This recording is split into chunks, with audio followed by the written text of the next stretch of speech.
All right, I will say good morning. Good morning. Let us begin. So, I just have to mention it's so beautiful. We have Moshe David Hartman on the flight back from Eretz Yisrael. Is on Zoom. Rabbi Gedalia Rosenblum is driving somewhere in Eretz Yisrael. Looks like, I don't know, the north, the south. No, south. It looks like desert. Is joining us from the car in Eretz Yisrael. Incredible. Okay, Chavra, so with that, we are going to begin. All right, well, let me first thank the sponsors. Thank all of our sponsors for this morning's daf. To thank our TALMUD TORAH sponsors. 1 second.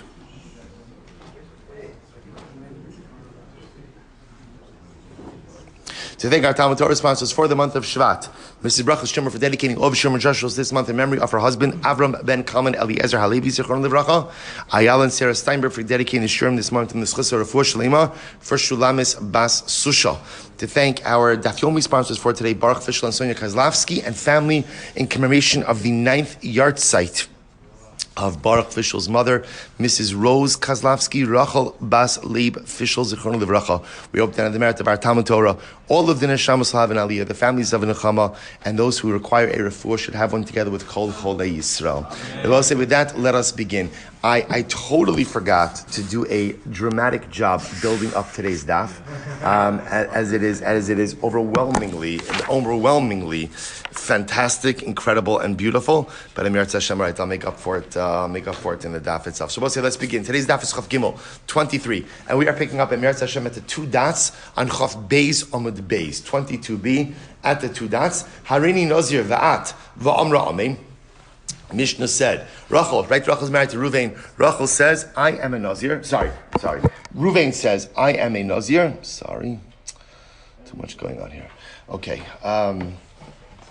Ruvain says, I am a Nazir. Harini Nazir, va'at, and you. Va'amra amen. And Rochel says, me too. Amen, yes. So what's the halacha? Mefer eshelo v'shelo kayim. Ultimately, again, he is able to go ahead and annul her neder, and his neder still remains. Fine. Or minut, we're asked the kasha. We quoted another price. Harini Nazir va'at. So if Ruvain says, I'm a Nazir, and you, va'amra amen, and she says, yes, shneim asurin. Then they are both a Nazir. Ve'im lav, but if she did not answer amen, shneihan mutarin. Ultimately, again, they're both mutar. In other words, neither is a Nazir. Mipnei, why? Shetala nidro b'nidra. Because halach l'maisa, they have intertwined their nidram. In other words, the way the Brisa understands this is Ruvain says, Harini Nazir, va'at. He says, I'm a Nazir and you. And effectively what he's saying is, I'll be a Nazir if you're a Nazir. Shabbosai, this contradicts our Mishnah. Because the way our Mishnah understood Harini Nazir va'at is, Ruvain says, I'm a Nazir. Right? Declarative statement. Va'at, what do you want to do? But they're not intertwining their statements, or they're not intertwining their kabbalas. So what's going on over here? On Rabbi Yehuda, Tani meifresh shelo v'shelo kaim. So Rabbi Yehuda says, you're right, the Brisa has a mistake in text. Align the Brisa together with the Mishnah, and instead it should say, he's able to annul her neder, but his neder remains. Abaye on Abaye says, no. Afilutema kidiktani Brisa. The reality is, the Brisa can be read as it is. Also says, how do you distinguish? It's fascinating. Kigon, Damarla, Harini Nazir va'at, Dikatali nidro b'nidra, top of Chav Gimel, Umasnisin kigon da'amar la Harini Nazir va'at mai. The both say, listen to this. 2 different cases. 2 cases. Let me work backwards. The Mishnah's case is where, as we just said, he's saying Harini Nazir. Both say, what does Harini Nazir mean? What does Harini Nazir mean? I am a Nazir. Right? And I'm a Nazir independent of whatever you're going to do. Rachel, I'm a Nazir, right? Reuven says, I'm a Nazir. Va'at means, what would you like to do? But whatever you do or don't do has absolutely no impact on me. In the Brisa's case, Rabbi say, what is Reuven doing? In the Brisa's case, Reuven is going ahead and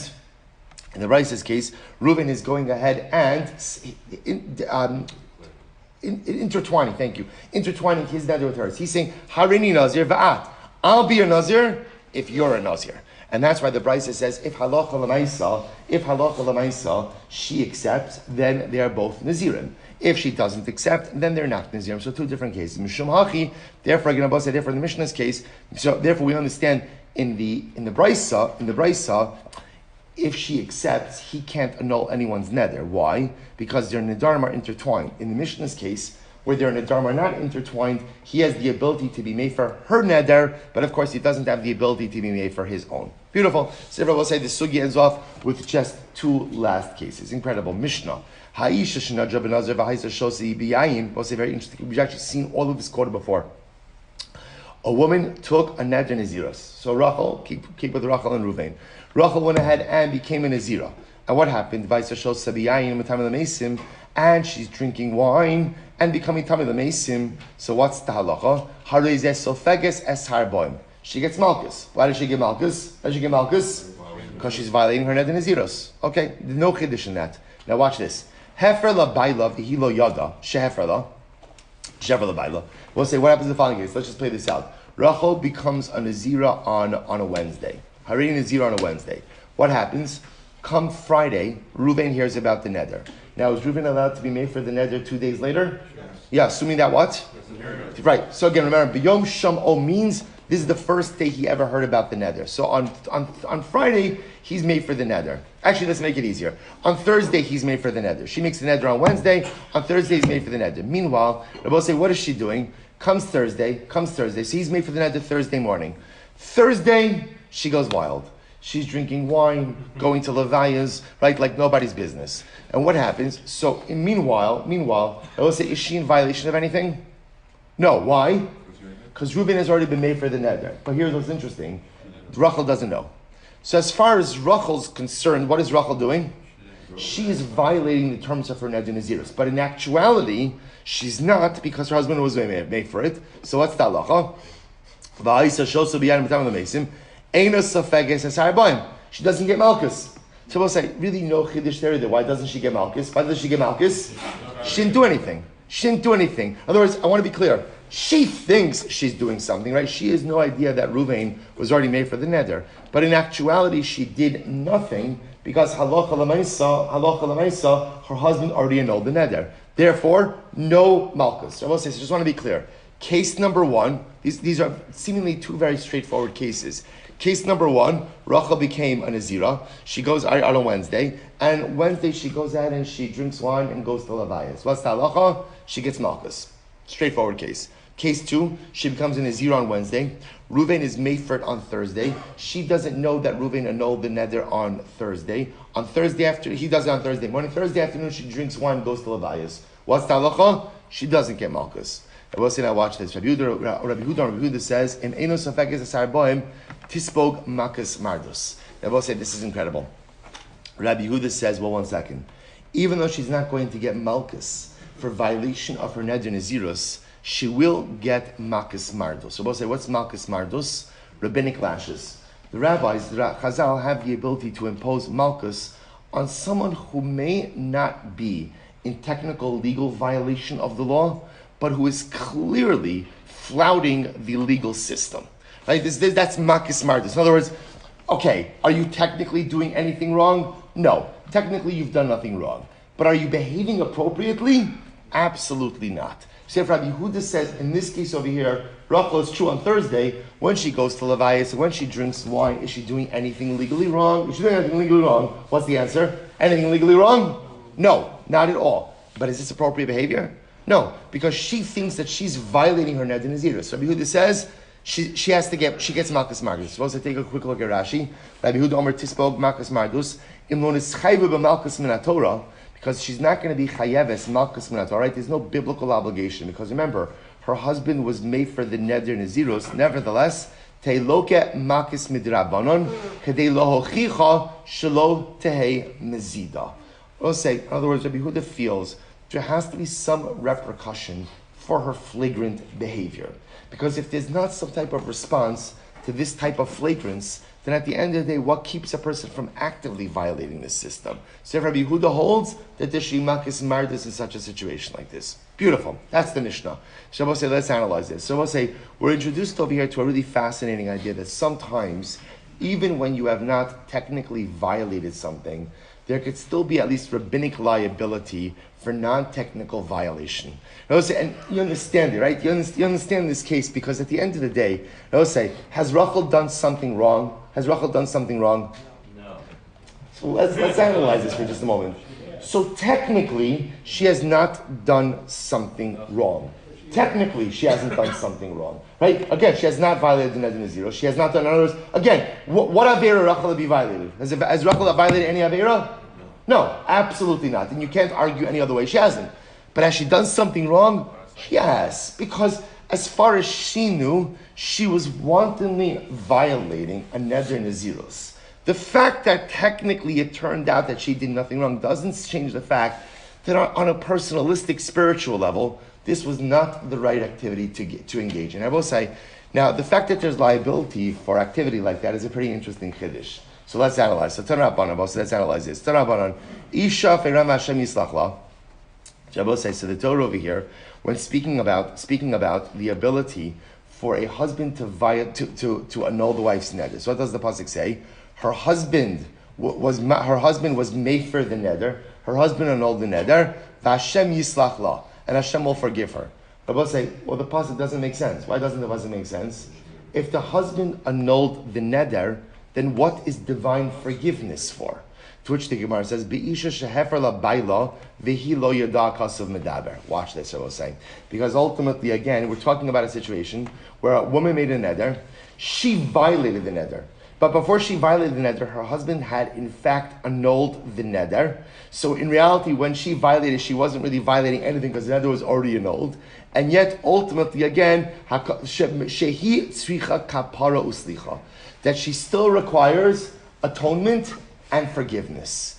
Even though, halacha l'maaseh, technically, she didn't do anything wrong, the pasuk says, the isha, even though her husband annulled the neder, and therefore she didn't technically do anything wrong, Vashem yislach la, but because she thought she was doing something wrong, that requires kapara and slicha, requires atonement and forgiveness. Moses, isn't that beautiful? This is Ukishaya magia Rabbi Akiva, Eitza pasuk zeh. I was saying, we just had the zechus to stand. When was it? What's today? Wednesday, right? Last Tuesday night, we had the great zechus, Baruch Hashem, to be in Tiberia, to stand literally in the kever of Rabbi Akiva and learn some of Rabbi Akiva's Torah. So Rabbi Akiva, zechus tzadik v'kadosh lebracha, zechus yagin alein. Rabbi Akiva, when he would get to this pasuk, hayabocha, he would cry, and he would say as follows: Uma mishinis kavin la'alos biyado basar chazer, va'ala biyado basar tala. Rabbi Akiva would say, listen, imagine you have a person, Rabbi say, who has in mind teeth chazer, right? He has in mind teeth chazer. Listen to this. In other words, he says, "Hineni muchan umezuman le'echol chazer." Right? In other words, right? He's ready to eat chazer. And what happens? There's a mix-up, and he ends up eating kosher meat. So he hasn't done. In other words, his kavana was for an aveira. But mamish, he did not do an aveir. He ate a piece of meat with 17 hashkachas on it. Right? So we'll say, listen to this. Nevertheless, ta'un kapara uslicha, he still requires kapara and slicha. We'll say, right? He still requires kapara and slicha. We'll say, because you see, in other words, what do you see? We'll say, at the essence, what is chait? What is chait? Chait is not just simply a physical act. Chait is a mindset. Chait is where a person stands ready to walk away from HaKadosh Baruch Hu. I'm ready to go ahead, not turn my back, because even when I sin, I don't turn my back. But when I sin, I distance myself. And when I'm ready to sin, I'm ready to distance myself from HaKadosh Baruch Hu. A readiness to distance oneself from the Ribono Shel Olam. Even if you don't actually physically do that in the act, but the readiness to do it is catastrophic as well. The readiness to do it is tragic as well. And just simply having the cognitive readiness to distance myself from the Ribono Shel Olam generates a certain level of liability. So Rabbi Akiva says again, a person had in mind to eat chazer, and it turns out the piece of meat he ate wasn't chazer, it was 100% kosher. Yet a person still requires ta'on kaparo slicha, still requires atonement. All the more so a person who has intention to sin and ultimately does sin, alachas kama v'kama, all the more so requires atonement. I will say, it's such a different way of looking about the almost like cognitive component of sin. When we think about chait, we're often focused on chait as a maisa, as a maisa. Right? There's an action of sin, but at the end of the day, we don't think about the cognitive impact of sin. The cognitive impact, I will say, is that when I stand ready to do something that is contrary to the Ratzon Habore, that changes me as a person. That changes me. Rabbi Soloveitchik speaks about this in his essays on Tshuva, where the Rav writes that every sin generates two things. Well, he says if you look at Yom Kippur discusses two things. There's slicha and kapara. Slicha and kapara. So ultimately, he says kapara is for onesh. Every chait brings with it onesh, and every chait brings with it tumah. Two different things. When I sin, every sin comes with culpability and liability. Every sin carries a punishment. So that's onesh. But every sin also generates tumah. It also generates a certain sense of impurity. I'm impugning my inherent holiness. And that's why, again, on Yom Kippur, there is tara and kapara. Kapara ultimately takes away the onesh, right? So atonement takes away the onesh, and tara takes away the tumah. You know what the Gemara is telling us over here? It'll say when I stand ready to sin, but it turns out that actionally I didn't end up sinning. So therefore, there's no what? There's no onesh. There's no punishment. But what is there? There's tumah. There's tumah. Because any time I stand ready to walk away from HaKadosh Baruch Hu, I'm creating tumah, we translate as impurity, but tumah really means a void of purity, an area that is devoid of purity. Whenever I go ahead and I stand ready to walk away from the Ribono Shel Olam, that creates a tumah. That tumah requires a remedy. That tumah requires addressing. It's so incredible. And Rabbi Akiva, we'll say why Rabbi Akiva cried about this. If we have time, which we definitely will not, but if we have time, at some point over the Daf Yomi second, you'll remind me. Kiyotze b'davar ata omer.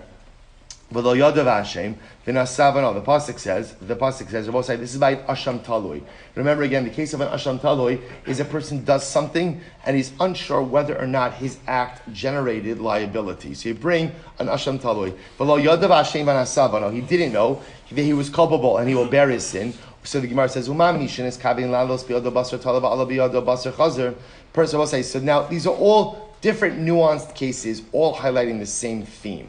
Someone who had in mind to eat kosher meat and he ended up eating chazer. So we'll say this was a guy who wanted to do the right thing but ended up doing the wrong thing. For example, kigon chaticha safek shel shuman safek shel chelev. We'll say there was a piece of meat, one piece of meat, and it was unclear. Is it chelev? Is it shuman? And ultimately you ate it and you're not sure what it was. Amar krabana savono. You have to go ahead and bring in asham talui. So we'll say that's in a safek case. Mishan is kaving lalas be'odo basar chazer va'alo be'odo basar chazer alachas kama v'kama. So we'll say if there's liability for potential sin, certainly there's going to be liability for actual sin. Same theme. What Chazal are dramatically drawn to is this idea. Rabbi says, you see over here the severity of hate. You see the severity of hate, and if there's going to be some level of liability for potential infraction, then all the more so for definitive infraction. The Gemara says, Isi ben Yehuda, Isi ben Yehuda says, V'lo yoda v'ashev and asav. I was saying basically just quoted before. Uma mishnis kavin lalos biyodo basar talava ala biyodo basar chazer. Someone wanted to eat kosher meat but ended up eating non-kosher meat. For example, could go shtei chatichos. So we'll say Isi ben Yehuda, as opposed to the previous case where we illustrated this with chaticha achos, one piece, and there was something about the identity of the piece of meat. Isi ben Yehuda deals with this case with one piece of meat. One piece of meat. Ultimately, again, I'm sorry.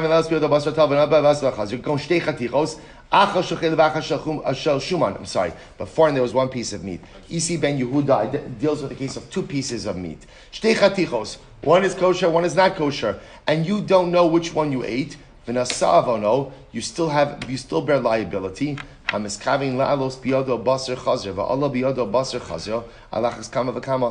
who wanted to sin and in fact ends up sinning, of course we understand the liability.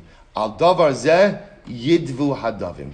I will say about this, sensitive people are incredibly pained. In other words, I will say, what does this mean? So now suddenly I begin to realize how careful I have to be with my actions.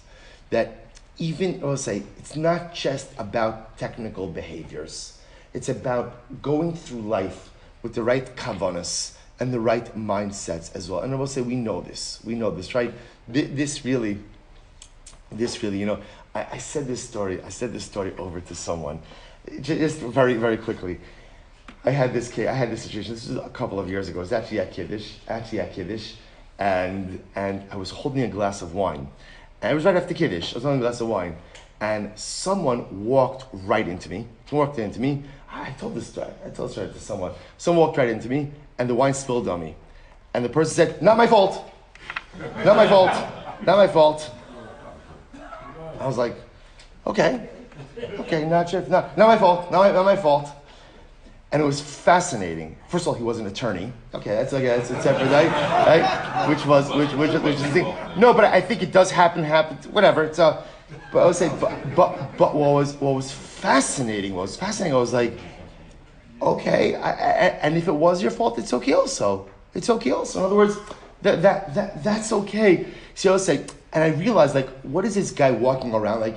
He's walking around with a mindset. I don't know. I don't really know this person well, but I'm saying, like, to me, like, what that represented was a mindset of everything is looked at through the lens of fault, not fault, mutter, aser, right? Tomei, treif. And while that's true, that is an element. What the Gemara sensitizes as well says, your kavanas in life play a big role in who and what you are as well. What's your mindset? In other words, so you could be a person who is in the technical right. I haven't done anything wrong. But if your kavanas and your hashkafas and your outlooks on life and your orientation and your aspirations and your goals and your convictions are not right, there's liability for that as well. It's not liability. That's the Gemara sensitizing us to. Just as important as your actions are your thoughts, your dreams, your goals, your aspirations, your hashkafas, your commitments, your fidelities. All of those things are just as important as the way that you act. And if they're flawed, the Gemara says, there's kapara, there's slicha, that's necessary for that as well. It's such an incredibly overwhelming idea. And as the Gemara says, sensitive people are very distressed, because I will say, sensitive people think. Right? And ultimately, when you begin to think about this, you realize the expectations that HaKadosh Baruch Hu has of us, not just on an actional level, but on a cognitive, feeling, emotional level as well. So incredibly profound. The Gemara goes weiter. The Gemara says, good. You see Ben Yehuda, good. So we'll say now the Gemara says, why do we need all these cases? In other words, all of these cases seem to be, all of these opinions seem to be illustrating the same idea, which is what? That even if technically, actionally, you didn't do anything wrong, but if lamaisi you had flawed kavanas, there's liability for that as well. So why didn't you illustrate in all these different ways? To which the Gemara says, I'll tell you why. Di Tana Gabi Isha, would have just said the case by the woman, Hasam hu debaya kaparo slicha, in the case of the Nazira. If would have just said that case, that's where she requires kaparo slicha. Why? Mishum de meikara li isura ichavim. Rabbi say in the case of the Nazira, remember again, when Rochel goes out and drinks wine and goes to Levayas, Rabbi say, what's her kavana? To violate her Nazirus. In other words, that's her kavana. That's her kavana, to violate the neder. Okay, so I understand that case. She has explicit intent to violate the terms of her Nazirus. So I understand why in a case like that, halacha l'maisa, there should have to be some type of slicha v'chapara. Ava chaticha, safek shel chelev, safek shel shumen delateri chavim, lo by kaparo slicha. But I was saying, in the case, ultimately, again, a piece of meat, you're not sure if it's chelev, you're not sure if it's right, kosher, treif, and you eat it. My intention wasn't for Isser, right? My intention was to eat it because I thought ultimately, again, it's going to be mutter. So maybe in that case, there wouldn't be slicha v'chapara. Therefore, I need to be taught that even in that case, there needs to be slicha v'chapara. V'it marhada, and if would have just said the case of the chaticha, safek shel chelev, safek shel shuman, di'ikei surah. Because those say there's a real possibility of Isser. Aval isha, the hefer la baila de atera, loti bai slicha v'chaparo slicha. Now also going back to the Nazira case, here's just in the Nazira case, we'll say. In the case of chaticha, safek, right? If I have a piece of meat and it's a safek, it's kosher or treif, there's a real possibility of Isser. In the case of the woman whose husband annulled her neder Nazir Rabosai, in reality, although she thinks she's violating something, there's absolutely no Isser involved. So maybe there shouldn't need to be any slicha v'chapara. Therefore, the Gemara needs to teach you that no, even in that case, there's slicha v'chapara. V'i'it mar hani tarti. Everyone just said the first two cases. Hava mina hani tarti hu disagi lahon bekaparo slicha. Delo ikba isura. I would have said the first two cases Ultimately, again, you could have slicha v'chapara. Why? Because there's no fixed isser. Either in case number one, because she's actually not really a Nazir anymore. Case number two, because it's a suffix, whether or not the piece of meat is kosher or treif. But I will say in the case of two pieces of meat, where I know what? I know for sure one of them is kosher, one of them is treif, where there's definitely isser there. Therefore, maybe lo sagile v'chaparo slicha. Maybe again that's treated just like a bona fide sin. And simple slicha v'chapara is not enough. Kamash malon deloshna. Therefore, I will say the Gemara teaches me that halacha l'maisa ultimately there's no distinction. So therefore, I will say three cases essentially. Case number one: Rochel made a neder nazirus on Wednesday. Her husband annulled it on Thursday morning. She goes out and drinks wine on Thursday afternoon. Even though technically she's done nothing wrong, she still requires slicha v'chapara. Case two: there's a piece of meat, suffix. Kosher suffix treif, I eat it. Ultimately, technically, I may have not done nothing wrong. Still requires slicha v'chapara. Case three: two pieces of meat. One of them chelev, one of them treif, one of them kosher. Not sure which is which. I eat one of them. Because if I eat both of them, obviously there's definitive liability. I eat one of them. Halacha l'maisa liability. Both come in all of these cases. I may have not done anything wrong. It's possible I may have not done anything wrong on a technical level. But l'maisa, because my kavanas, right, because my intentions are broken, and because my intentions are flawed, and my intentions are skewed, then at the end of the day, there is some element of tara, there is some element of purification, of forgiveness that is necessary in these cases. The takeaway message, Rabbi say, it's not just what you do that matters. It's how you think. It's what your kavanas are that play a role in the totality of your personality as well. The Gemara goes right. They will say first wide line, end of the first wide line. My dichsiv. They will say this is such an incredible Gemara. My dichsiv. What's the meaning? Ki yisharm darchei Hashem v'tzadikim yelchu bam uposhim yikashlu bam. So we'll say here's the pasuk. The ways of Hashem are yashar, are straight. The righteous will walk on them, but the wicked will stumble. So I will say, just to understand, so what the pasuk seems to be describing over here is, there is a derech Hashem, there is a path of Hashem. On that path of Hashem, the tzaddikim are able to traverse it, but ultimately again, the Rishaim stumble on that path. So the Gemara says, what does that mean? So I will say, Mashal l'shnei b'nei adam shetzalu pischayim. Listen to this case. This could be compared to two people who roast their carbon pesach. Echad achlu b'shem mitzvah. One guy ate his carbon pesach for the purpose of a mitzvah. Ve'echad achlu b'shem achila gasa. And one ultimately went ahead and ate it achila gasa. What's achila gasa? Achila, like gluttonous eating. I was supposed to say that actually the halacha is carbon pesach is nechal al hasova. Right? In other words, Karban Pesach is not, when the Beis HaMikdash will stand in Yirtzeh Hashem, Karban Pesach, the Paschal Lamb, is not your primary meal. The Karban Pesach is actually dessert, afikoman. It's the dessert.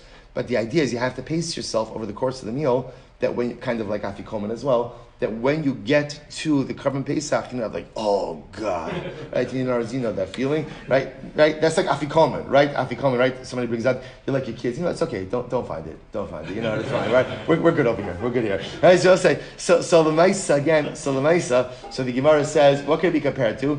There's a guy who eats Karban Pesach, and he eats it, right, with an appetite.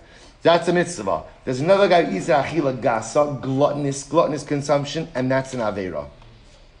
So the Gemara says, Susha achlu mitzvah tzadikim yelchuba. So we'll say the one who eats it right in a proper way. That's derech Hashem that the tzadikim are traversing.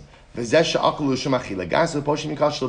one who eats it achila gasa, that's considered to be the ways of the wicked who are stumbling on the pathway of Hashem. So the pathway of Hashem in this context is the consumption of the Karban Pesach. The righteous person will walk on that path the right way and eat the Karban Pesach in an appropriate way. The Rasha will stumble on that path, and he will go and eat Karban Pesach in a gluttonous fashion. Amar Rish Lakish, whoa. Hi, Rasha Karisle, because a guy eats Karban Pesach, Achila Gas, okay, he ate too much during the Suda. So now it's a shtickle gluttonous by the Achilas Karban Pesach. You're going to call him a Rasha because of that? He's still doing the mitzvah. Okay, he's not doing the mitzvah in the right way, but he's still doing the mitzvah. Okay, I got it. He's not doing the mitzvah in the ideal way, but he's still eating Karban Pesach. And I was say, can't call a guy like that a Rasha. So let's find another mashal. Ela mashal l'shnei b'nei Adam. So I will say, this is an interesting mashal. Ela mashal l'shnei b'nei Adam. Ze ishto v'zeh achoso imo, v'zeh ishto v'zeh achoso imo. There's a guy who's traveling with two women, right? One is his wife, one is his sister. L'zeh, and he has, right, each of the men have relations that night. L'zeh nizdam lo ishto, u'l'zeh nizdam lo achoso. One ends up having relations with his wife, one ends up having relations with his sister. There must be more to this story, right? There must be more to the story. Again, we're going to reject the mashal anyway in just a moment, as you're going to see. The one who ends up being with his wife, that's the pathway of tzaddikim. The Gemara says, 1 second, I don't understand what that means. Mi dummy, that can't be what the pasuk is talking about. Anan kamiran chada derech hacha shnei drachim. Rabbi say, that doesn't fit. That besides the fact that, again, and before I should point out, the mashal itself is also just a strange mashal, but that's not what the pasuk is talking about. What the pasuk is talking about is a pathway, one thing, and when the tzaddik does it, it's an incredible aliyah, and when the rasha does it, it's an incredible yerida. One thing. The mashal doesn't work because the wife and the sister are two different people. So what's the mashal? So what's incredible? Allah, here it is. Mashal lolot ushtei benosav. I will say it's comparable. By the way, this is why the Gemara gave the let's go weiter. It could be comparable, say, to the story of Lot and his two daughters. Remember again, Lot had relations with both of his daughters, those from whom Ammon and Moab come from. Now I will say, remember again, Hein sheniskavnu l'shem mitzvah v'tzadikim yelchubam. Hu sheniskavnu l'shem avera uposhtem yikashlu bam. I will say, listen to this. The daughters of Lot acted l'shem shamayim. Remember, Rashi HaKadosh points out in the pasuk, why did the daughters of Lot seduce their father? Why?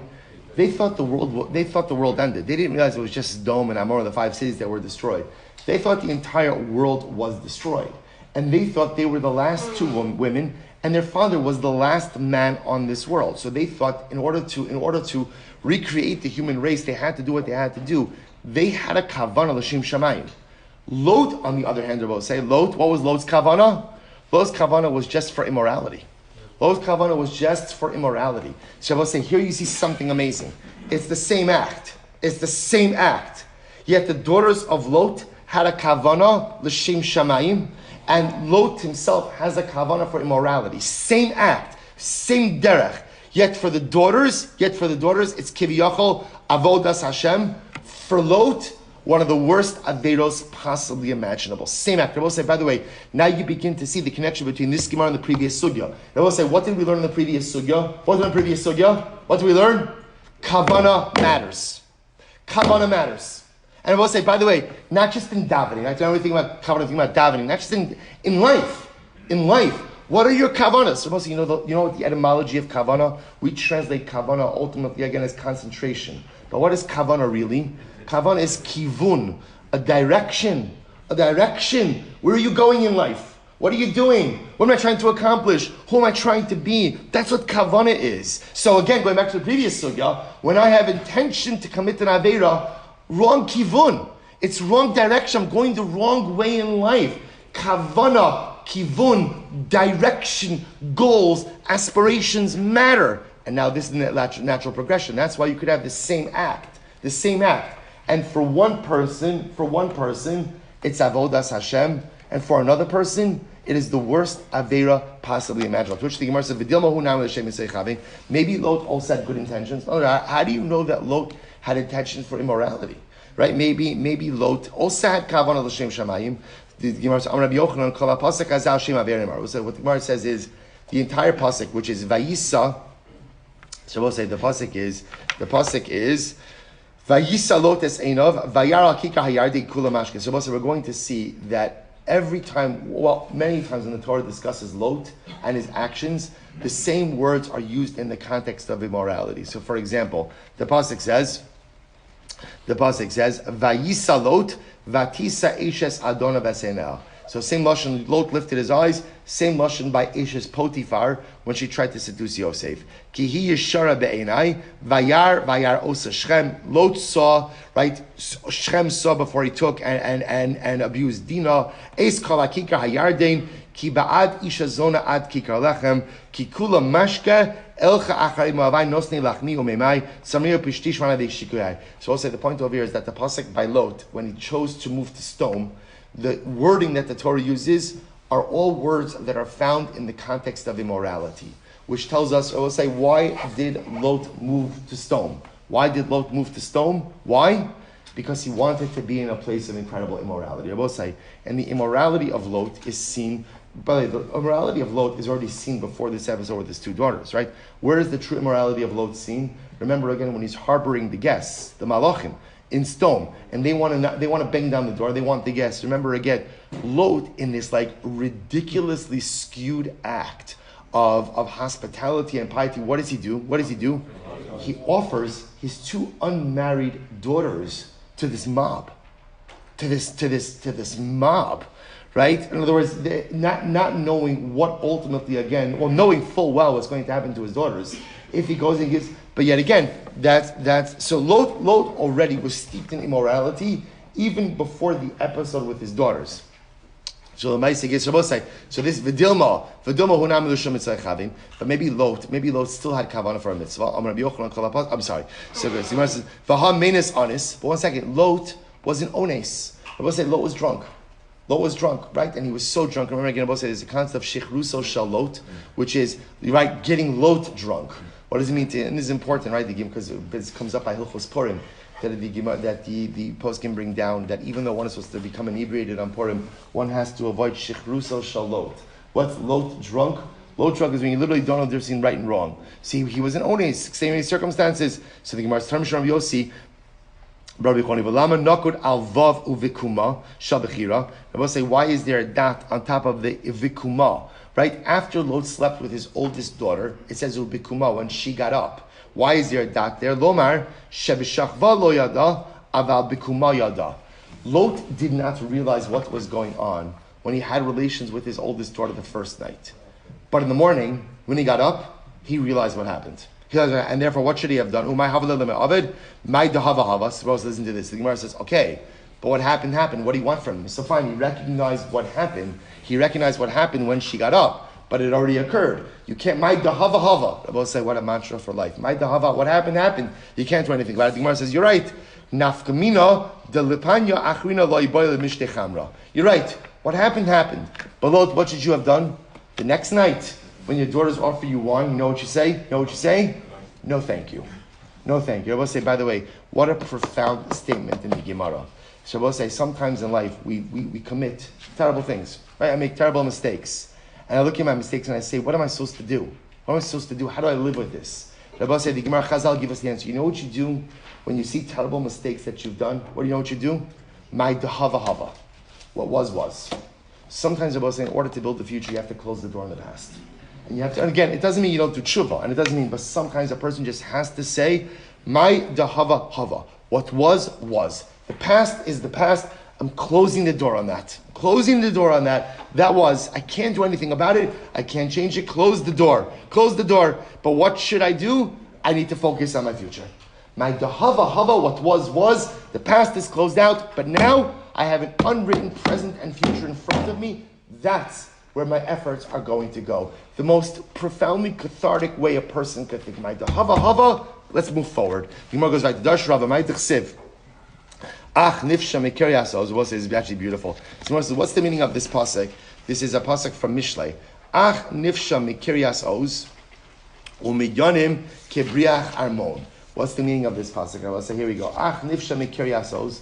What does it mean that I have a culpable brother, Pesha, a brother who commits Averus from Kiryas Oz? Who is that? Zelot, we'll say Chav Gimel base 23b, second line down from the top. Zelot, Shepir Shma Avram. This refers to Lot, who distanced himself from Avram, right? So Lot is the Ach Nifsha, right, the culpable brother, who separated himself from the city of the strong. Living with Avram Avinu was the city of the strong. Lot separated himself from that. Umid Yadim, Kibriach Armon. What does that mean? Shehitil medinim kibrichin va'armon. So ultimately, again, he went ahead and he Lot, through his behaviors, ultimately, I will say, put a briach. A briach is like the bar that you put across the door in order to solidify the door. Lot created bars that would forever keep his offspring out of Klal Yisrael. Lo yavo Amoni umo avi b'kal Hashem. Lot, because remember again, the Ammonites and the Moabites are our cousins, but yet because they are the product ultimately again of such immorality. Sure, there are other reasons also. There's like a bar that's put across the door, and they are not permitted to enter into Klal Yisrael. Rava, v'yitim Rabbi Yitzchak, ma'id sib. What's the meaning of the pasuk? L'tava yivakesh nifrad u'bechol toshia yiskala. What does this mean? L'tava nivakesh nifrad zelot. This refers to Lot. Ultimately, I will say, so the one who is distanced will seek out every type, and this refers to Lot. U'bechol toshia yiskala sheniskala klono batek neosis v'adim midrashos. That Lot's degradation is revealed in every shul and every base medrash. Disnan Amoni umoavi asurin v'isurin isur olam. Incredible. So I will say along the same lines. Amravullah. Tamar zinsa Zimri zina. We'll say, listen to this. 2 more acts of immorality. Right? Tamar committed immorality. I will say, how did Tamar engage in immorality? Remember again, she was married to Yehuda's 2 sons, Er and Ona. They both died. Yehuda has no idea what happened. So Yehuda thinks that it's her fault. So therefore he keeps playing her shah, I'll give you a shelah. She dresses up as a zona, as a harlot, seduces her father-in-law, right, and ultimately becomes pregnant from her father-in-law. It's an act of znos. Zimri, zina. Zimri, right, Zimri, who was ultimately, again, the man who publicly engaged in immorality with Kozbi Bastzor, the Midianite princess, also engaged in immorality. Tamar zinsa yatzim and malachim neviim. I will say, Tamar, through her act, what did she create? She created, again, Shevet Yehuda, from whom came kings and prophets. Zimri zina, naflu alav kama rivos misrael. Zimri committed immorality, and what happens, Rabbi say? Tens of thousands of Jews. That Rabbi say, it's the same concept that we just saw before. Namely, you could have the same act. One person does it l'shem shamayim, and it creates the most incredible results. Another person does it ultimately, again, for base and immoral reasons, and it creates catastrophic consequences. I will say, here it is. He's listening to this Gemara. You know what I say? So again, all reinforcing the same yesod, that your kavanos, your kivun, your she'ifos, your wants, your desires, your goal, your aspirations, all play a part in who you become. I'm going to say one more line. Get ready for this. Gedola aver l'shma, mitzvah shelo l'shma. Wow. Right? Great is an aver l'shma. And I will say, you're thinking to yourself, oh, that's incredible. I do that all the time. No. Not that kind of Aveira L'Shma. Right? So I will say, so ultimately, again, the Rashi points out over here, what's an Aveira L'Shma? Rashi says, Gidol Aveira L'Shma, Kilomar L'Shem Mitzvah. And I will say, an Aveira L'Shma means I'm committing. I will say, you know what we're going to do? We're going to stop over here for today. I don't want to rush through it. By the way, we are right on schedule. Right? We are fine in Mirat Hashem. Tomorrow, short of Hashem will start on time. I will say, Shkoyach. Wow. Not finished. Still more to come tomorrow. Incredible zechus. Shkoyach, everyone.